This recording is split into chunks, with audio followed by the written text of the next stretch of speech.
My name is Meg, and today I'm going to be building my identity as I've been building it in ECCU 400.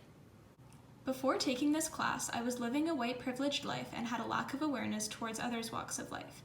My identity was mainly built on surface level characteristics like being creative, compassionate, athletic, a coach, an educator, and valuing family, friends, music, academics, and health.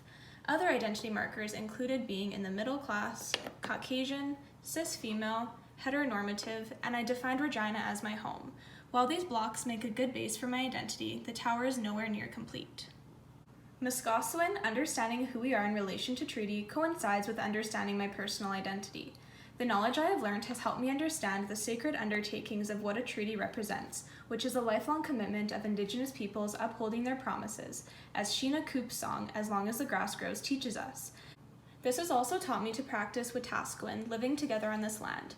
Indigenous peoples view the land as sacred, so respecting the earth is something that I can do to practice kihci-asotamâtowin, living reciprocity, and kihci-asotamâtowin, living treaties as sacred undertakings and promises to one another.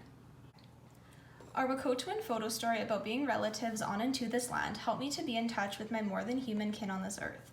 At first, I didn't really understand this concept, but I soon realized that it is about bonding and appreciating everything Mother Earth has to offer.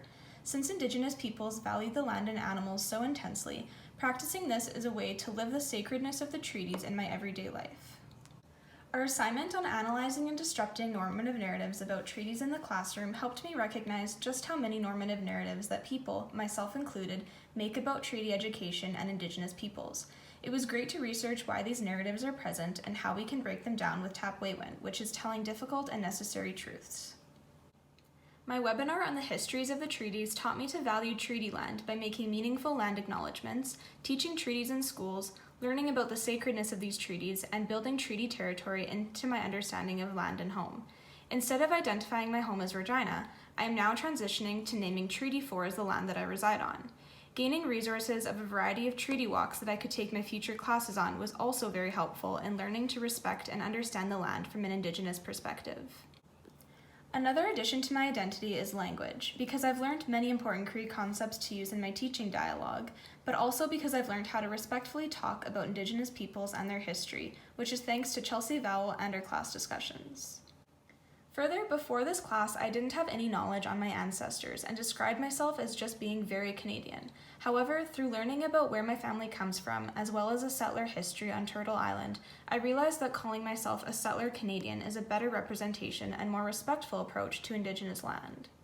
Ultimately, I can now say I am a treaty partner and ally by living treaties in my everyday life.